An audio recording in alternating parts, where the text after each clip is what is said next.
é uma entidade federativa para criar um tributo, essa competência inclui a definição da alíquota desse tributo. Essa é a regra. Recebeu a competência, pode definir a alíquota do tributo.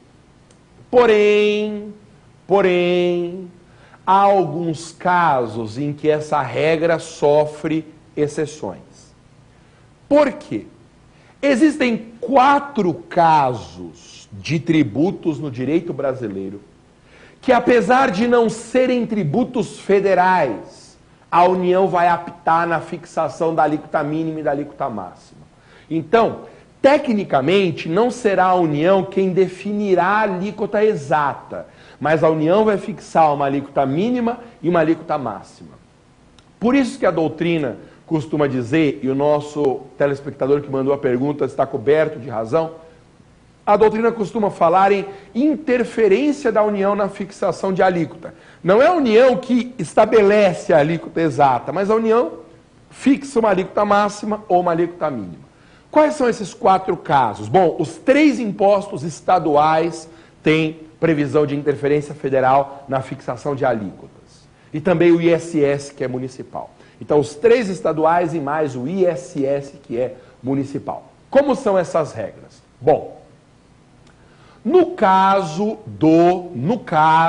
do IPVA, uma resolução do Senado pode fixar só a alíquota mínima do IPVA. Isso é para evitar a guerra fiscal. Resolução do Senado pode fixar só a alíquota mínima do IPVA. Resolução do Senado pode fixar só a máxima do ITCMD. Mínima do IPVA, máxima do ITCMD. Mínima e máxima do ICMS também por resolução do Senado. Então, resolução do Senado, olha que estranho, gente, o Senado é o legislativo da União. Uma resolução do Senado pode estabelecer a alíquota mínima do IPVA, máxima do ITCMD, a mínima e a máxima do ICMS, portanto, os 3 estaduais. E além disso, uma lei complementar da União, aí o veículo normativo não será uma resolução do Senado, uma lei complementar da União pode fixar a alíquota mínima e a alíquota máxima do ISS. Então, a menor do IPVA, a maior do ITCMD, mínima e máxima do ICMS e do ISS. Tem musiquinha. No IPVA, a mais baixa fixar. No ITCMD, a mais alta vai dizer. No ICMS e no ISS, a maior e a menor. Se você prestar bastante atenção, essa música é tosca. Eu tinha que ter vergonha de cantar aqui na televisão uma música dessa. Mas faz tanto tempo que eu não tenho mais vergonha. Então, ó. No IPVA, a mais baixa fixar. No ITCMD, a mais alta vai dizer. No ICMS e no ISS, a maior e a menor. É um horror, né? Mas é melhor que nada. Tá bom demais. Não é nada que se diga assim, supimpa, que espetáculo de regra para guardar. Mas é melhor que nada. Produção, temos mais uma ainda, produção? Deixa cair mais uma questão. Imagem na tela para encerrar. Cai aqui no colo do Mazinha. Professor Maza, qual a diferença entre isenção autônoma e isenção heterônoma? Aí então, ó, nós chamamos de isenção autônoma ou autonômica, tanto faz autônoma como autonômica, aquela que é outorgada pela mesma entidade competente para criar o tributo. Como regra, as isenções são assim, autônomas ou autonômicas. Elas só podem ser outorgadas pela entidade que tem competência para criar o tributo. A doutrina diz que a competência para isentar é uma decorrência da competência para a instituição do tributo. Então, se o tributo é municipal, como regra, só o município pode dar isenção dele. Se o tributo é estadual, só o Estado. Se é federal, só a União. Essa é a regra, ok? Essa é a regra. No artigo 151 da Constituição, há até uma proibição, o inciso 3 do 151, há uma proibição de que a União dê isenção de tributos estaduais e municipais. A União não pode dar isenção de tributos estaduais e municipais porque não são tributos dela. Nós costumamos dizer que é uma proibição de isenção heterônoma. Isenção heterônoma é aquela dada por uma entidade sob tributo alheio. Então, o artigo 151, inciso 3 da Constituição, veda isenções heterônomas. Convém lembrar, no entanto, que o Supremo Tribunal Federal compreende que esse artigo 151, inciso 3 da Constituição só se aplica quando a União se comporta como uma pessoa jurídica de direito público interno. Porque você sabe que a União tem uma dupla personalidade, é como se a União fosse uma criatura esquizofrênica. Ela tem duas personalidades, uma de direito público interno e outra de direito internacional, ou direito público externo. Quando a União se comporta pela primeira personalidade como pessoa de direito público interno, ela não pode dar isenção de tributos estaduais e municipais. Porém, atuando como pessoa de direito internacional público, como pessoa do chamado direito das gentes, a União pode, por tratados e convenções internacionais, dar isenção de tributos estaduais e municipais.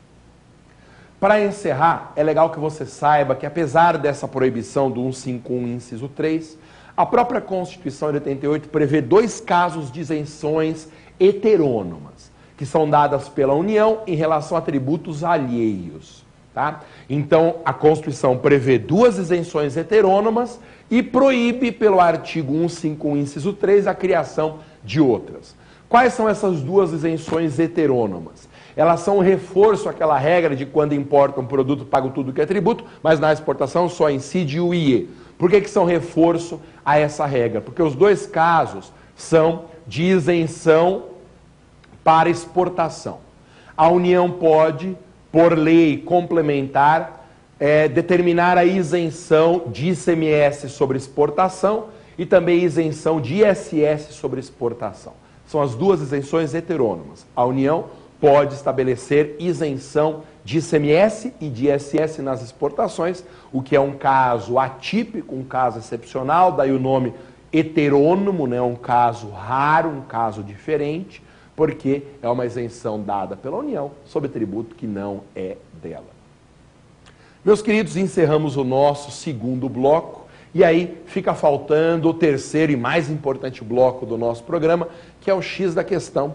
No X da questão eu vou te mostrar exatamente como esse assunto, direito tributário constitucional, cai na OAB.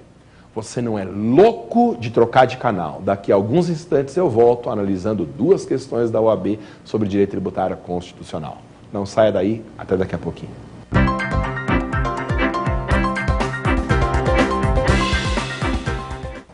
Voltamos então no terceiro bloco do programa de hoje, o X da questão, com duas perguntas do Exame Nacional sobre o direito tributário que está na Constituição. Você sabe que, se você quiser, você pode mandar também a sua pergunta pelo e-mail provafinal@lfg.com.br, provafinal@lfg.com.br. Mande a sua pergunta do exame de ordem que a gente insere aqui no próximo programa. Atenção, produção! Vamos para a primeira pergunta de hoje.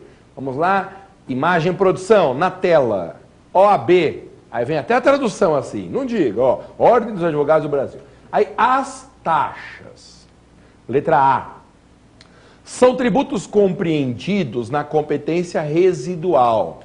Ah, mas eu estou achando que pode ser essa, hein? Letra B, não poderão ter base de cálculo própria de impostos. Ah, mas eu também acho que pode ser essa, hein? Letra C, são cobradas em decorrência da valorização do imóvel, em razão de obras públicas. Mas essa não está estranha também, hein? E letra D, são tributos cobrados dos presidiários, em razão da atuação da polícia. Ah, mas eu acho que essa é a melhor de todas. Ó, volta a imagem para mim. O que a gente faz quando a gente lê todas, e todas parecem simpáticas? Tem que ir excluindo. Se você não sabe exatamente qual é a correta, pelo menos tem que excluir. Por exemplo, essa letra D é do examinador fanfarrão. O examinador é um fanfarrão nessa letra D. Coloca a letra D de novo, produção. Essa a gente pode excluir, a letra D, porque, ó, são tributos cobrados dos presidiários em razão da atuação da polícia. O examinador está brincando aqui com o termo poder de polícia, que designa uma fiscalização, confundindo com a polícia, tá? Então a letra D a gente consegue descartar. Qual que você acha que é a letra certa? Vamos dar uma passada de novo pelas alternativas, produção, porque agora é a hora do chute do povo. Tributos compreendidos na competência residual, ou letra B, não poderão ter base de cálculo própria de impostos, ou letra C, são cobradas em decorrência da valorização do imóvel. E aí, qual que é a correta? Qual que é o X da questão? Volta a imagem para mim, produção.